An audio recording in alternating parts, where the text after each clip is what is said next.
Тэгээ годомжинд жигсэж байгаа залуучуудын жигсаалыг тэгш бус байдал гэж ойлгож байгаа. Баялагтай эзэн байх. Тэгш бус харилцааны асуудал гэж ойлгож байгаа. Яг нэг үлэхэд ардан ногоо уул алтаар дүүрэн байхад урд нь амьдарч байгаа иргэд жолонгоос өвчин авч өвчин зовлонгоо үзүүлэхийн тулд 100 гаруй километр нэгдсэн эмнэлгийг зорж утаатай ангид хүүхдүүд нь суралцж байгаатай л холбоотой асуудал. Бид нар өнөөдөр улс төрчлөлтийн золиос нь бол ард түмэн эх орон болоод байгаа. Улс төрчлөлтөөс хожиж байгаа бүлэг нь авилгачд улсаар өнөөдөр хүртэл ирж байгаа. Өнгөрсөн 35 жилийг бид нар ингэж л туулж ирлээ. Энэ бодит үнэн. Өнөөдөр бидний өмнө хоёр асуудал байгаа. Нэг нь бид нар байгаа баялгаа яаж хамгаалах юм бэ? Нөгөөх нь бид нар байгаа баялгаа яаж зөв зарцуулах юм бэ гэдэг асуудал гэсэн үг. Бид нар хүссэн үсээгүй энэ хоёр бүгдсэн асуудлыг зайлшгүй шийдвэрлэх шаардлагатай болж байгаа. Үүний тулд өнөөдөр би асуудал үүсэж байна гэж харж байна. Энийг шийдвэрлэхийн төлөө ард түмнээ баялагтай байлгахын төлөө баялагын тэгш хуваарлтыг хийхээр тэмүүлж байгаа бүх хүмүүсийг миний хувьд би дэмжинэ. Өнгөрсөн хугацаанд энийг хэлсээр л ирсэн.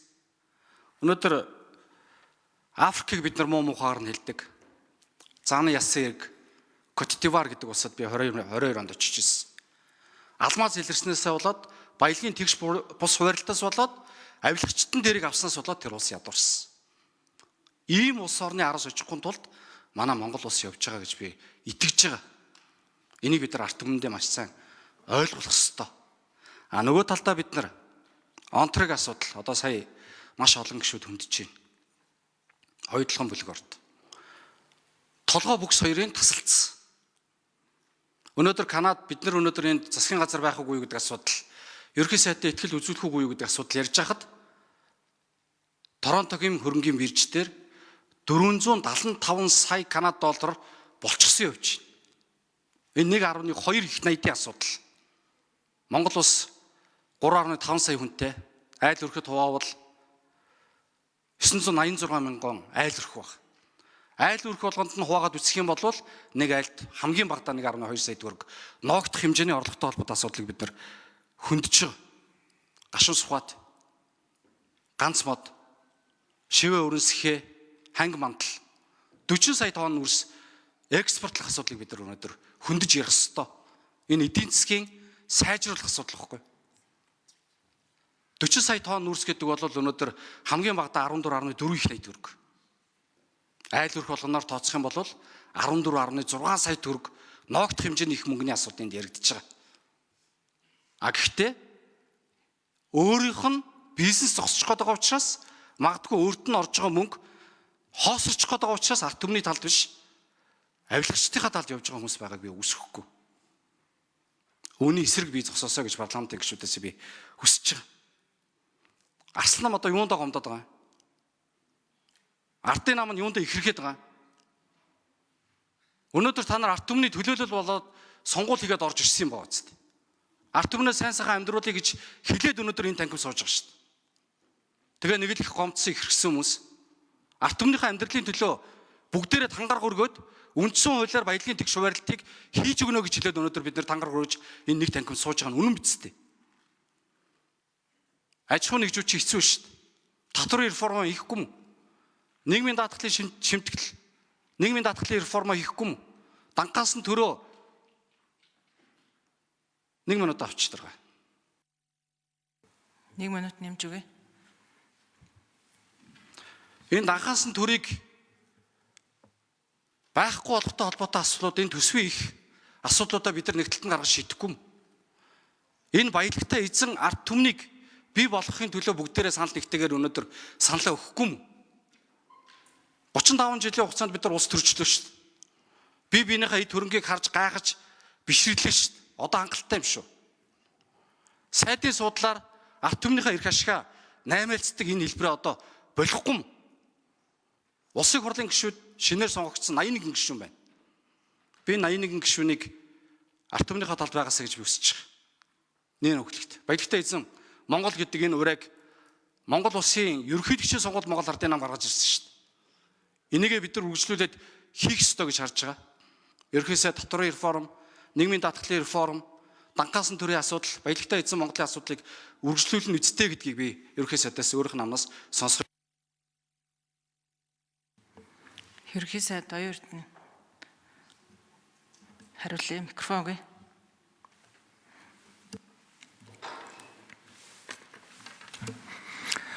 Засгийн газар боломжит хамгийн дээд потенциалаар л ажиллаад за тэгээд 20 жил гацсан төслөө хийсэн өдрөөр огторхолчлаа л да. Бэттэй байдлын шүү дээ ер нь.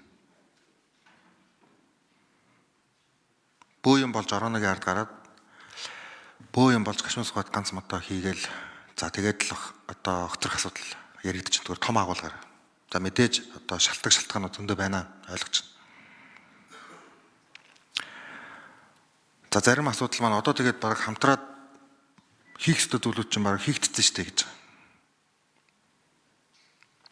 Үгүй шүү дээ бид нарт дахиад хийх маш их олон асуудал байна.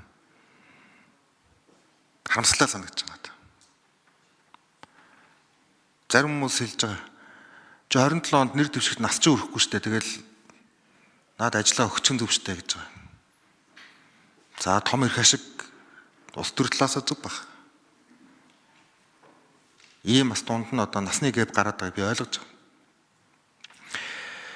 Гэхдээ энэ яах вэ? Зөв миний бодлоор. Бид хамтдаа асуудлаа шийдэх ёстой шүү дээ. Бид иргэдийн амьдралыг сайжруулах энэ цаг хүн цаг үеүүдийг туулах нь зүйтэй. Хамтдаа ихтгэл үнэмшлэр бид нар үүнийг даван туулах юм ихтгэл үнэмшилтэй байх нь л одоо уг нь бол хамтарсан засаг за энэ хамтын ажиллагаа шин 126-гийн ийм инерц байх хэрэгтэй гэж би маш их итгэжсэн юм. Маш их итгэжсэн.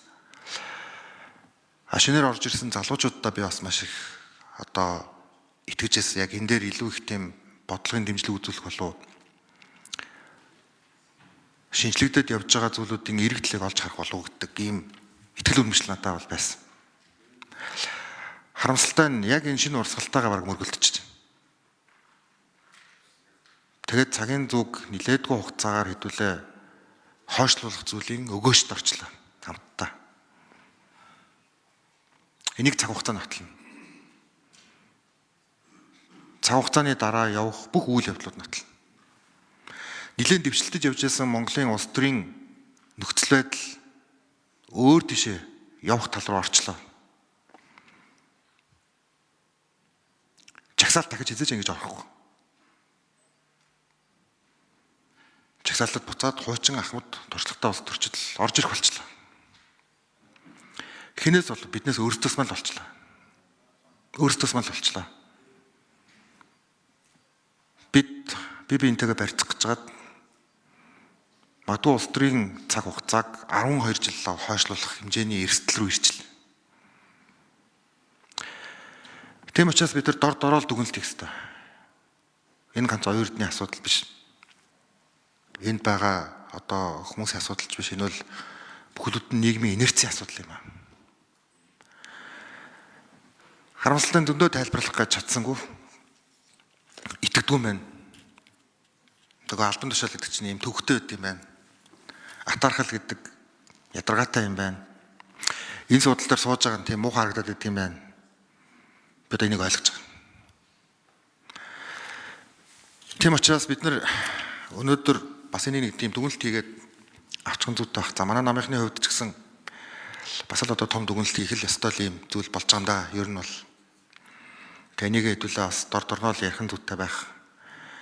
Тэгээд өнөөдрийн мэдээж шийдэл аль нэг талдаа гарна. Аль чи Батэрдэн гишүүн тодруулъя.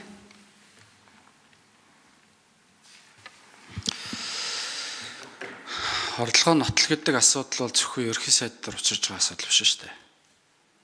Ганцхан Оюун Эрдэнэ гэдэг үнээр ч учирсан гэж би ойлгохгүй. Энэ бол нийгэм та нар ил тод шилэн байл гэдэг үг. Сахилга баттай л вэ гэдэг үг. Хэн нэгний орлоготой холбоотой асуудал дээр энэ нийгэм тэр чигээрээ бухимдаад байгаа гэж үздэг. Хувийн хувьд би ойлгохгүй. Дараа жил нэгдсэн үндэсний байгууллагын сүүлчлийн конвенцийн 17 дугаар байгууллагыг Монгол улс зохион байгуулна. 10 сар алдлаа. 196 орон Монгол улсад ирнэ. Энэ ажлыг бид нар хийж тэр бумаар тоологдох хэмжээний тэрбум доллараар тоологдох хэмжээний мөнгийг бид нар босгож байгаль орчныхоо салбарыг өөдөн татах хэрэгтэй. Байгаль орчноо өөдөн татах хэрэгтэй.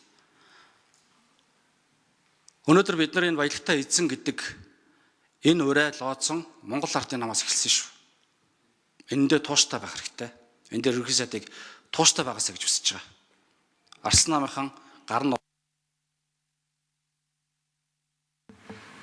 За Батэрдэн гүшүүг хэллээ.